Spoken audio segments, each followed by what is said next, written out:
Wake up, my love. Wake up. Wake up.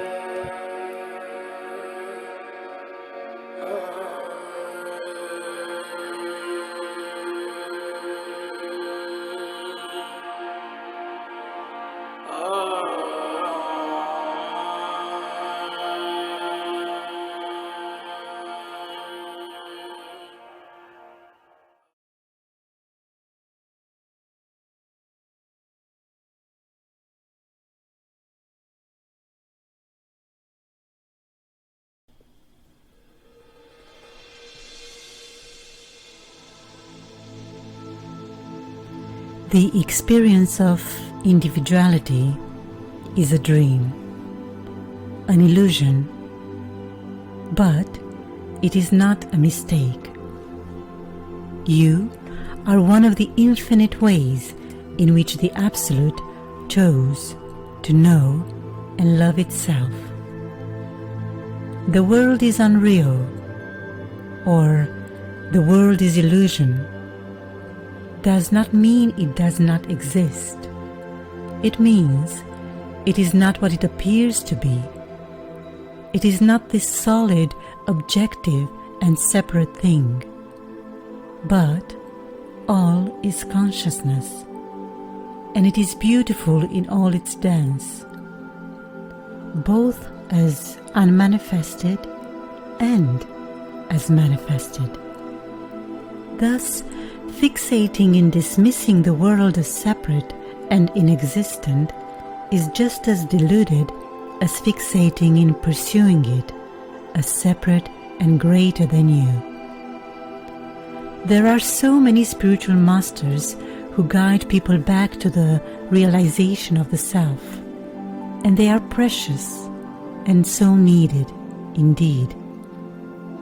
I myself have benefited from my master so much, and I will timelessly feel deep gratitude for him guiding me back to who I really am. But the transcendental is being often sold as the promised land to settle in.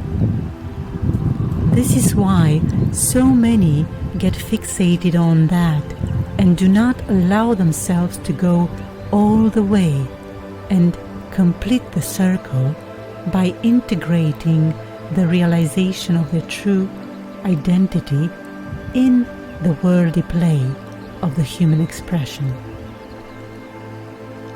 It is like an actor who first gets so absorbed in the role they play that they forget who they are in real life and completely identify with the character they play in the movie.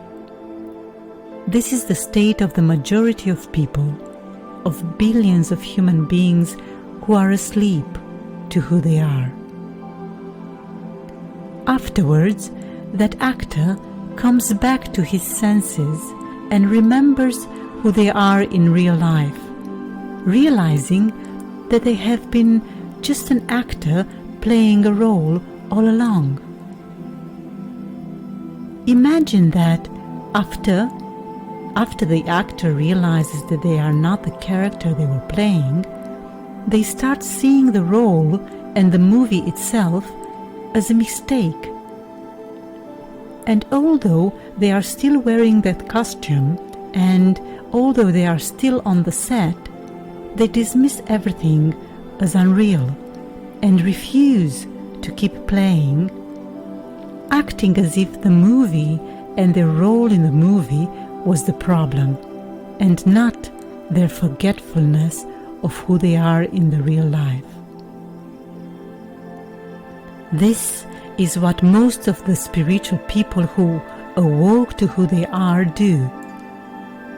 They refuse to live their lives fully and freely, unaware of their spiritual conditionings and limitations, and this often leads to unhealed parts within, which somatize into even physical diseases.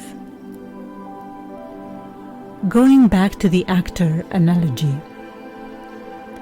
playing that certain role and character was the initial desire, intent, or choice of the actor, isn't it? I repeat, playing that certain role and character was the initial desire, intent, and choice of the actor. But the actor intended to play the role in the movie without forgetting that they are the actor, right?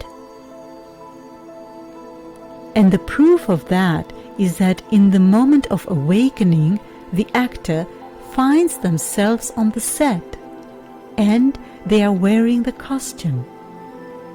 The same is with us. Even after the moment of realization of the self, we still find ourselves in this human expression with a body, a mind, and so on. But now we have the beautiful opportunity of enjoying our play in the movie without forgetting our actor identity.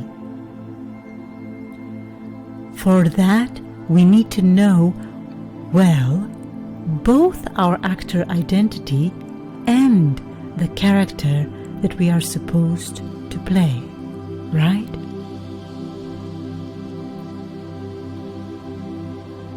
Pure timelessness, pure awareness wanted to play as you. So, what is self-realization?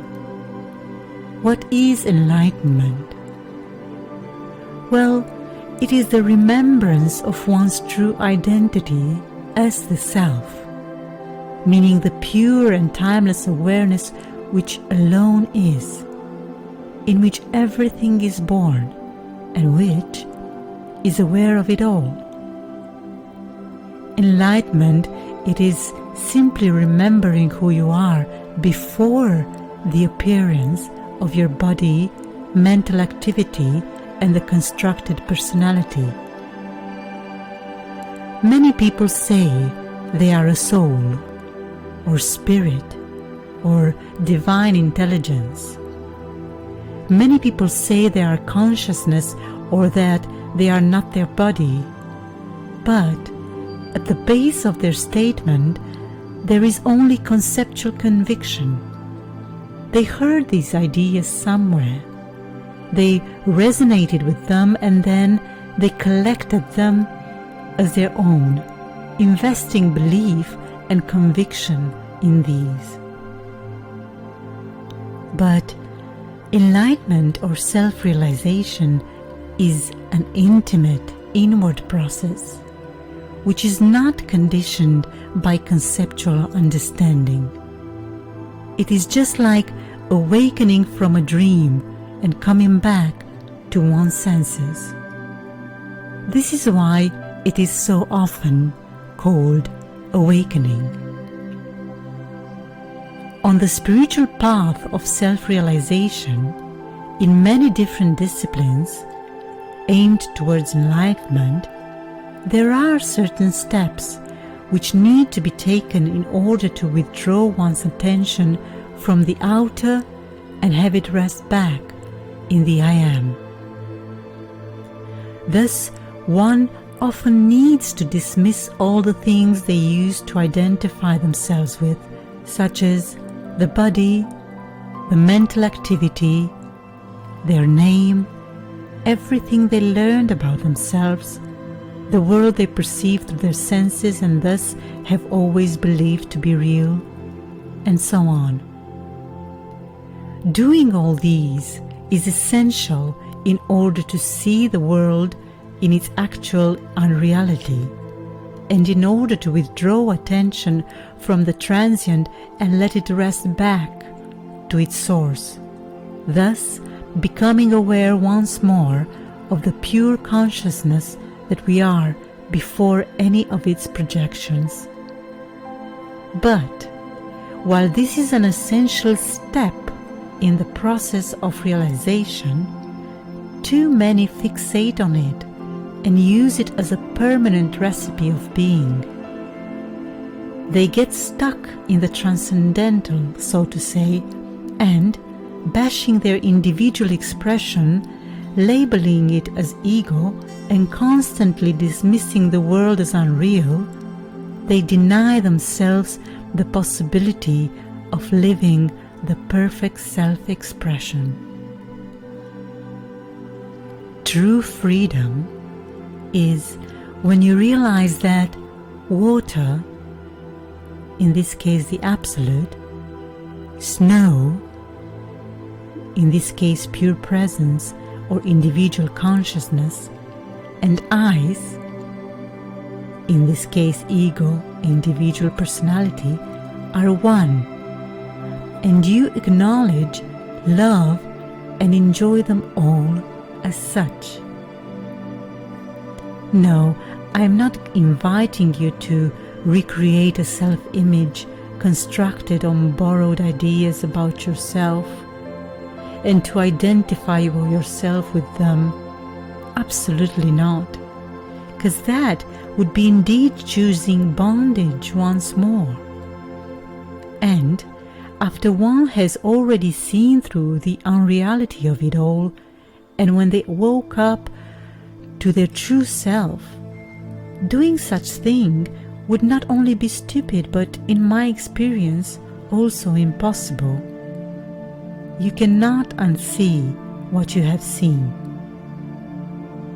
No, I always encourage you to question any idea you ever made up, borrowed, or uttered about yourself. Do not try to stick labels to the air. But my invitation is to also not go the opposite way, to the opposite extreme. Do not dismiss, contrive, or repress your unique, individual, natural expression. Many mistake this with the ego. Many mistake this with the same limited ego that they try to get rid of in the first place when realizing who they were. But it is not so. First of all, that ego, as they call it, or made up limited persona humans wrongly identify with, is built of and rooted in unquestioned and collected fallacies and convictions. What I am talking about does not come from any mental baggage, be it conscious or subconscious. It comes instead from and as the spontaneous expression of the I as individual consciousness. You can notice it when you put together several toddlers. Each one will emanate a different fragrance, and they will move and behave differently, following specific inner tendencies. This is not their ego. It is their natural, unique individual expression. It is what the Absolute lovingly chose to project out of itself so that it can know and love itself as this wonderful I that you are, or better said, that you came here to play as. Will you allow him to do so fully and joyfully? If, as myself, you have been living your life either dismissing it, repressing it, denying it, then the circumstances of the reality you live in most likely reflect that, and thus your presently actualized world might not be favorable to you living as the you that you feel to live as. And this is where your power of manifestation comes in. This is when you can reclaim and start using the power of creation of the God in you, which you were so lovingly endowed with when you were created in the image of the One. Now that you have taken back your true position, sit on your throne and exercise your function, manifesting as the Self.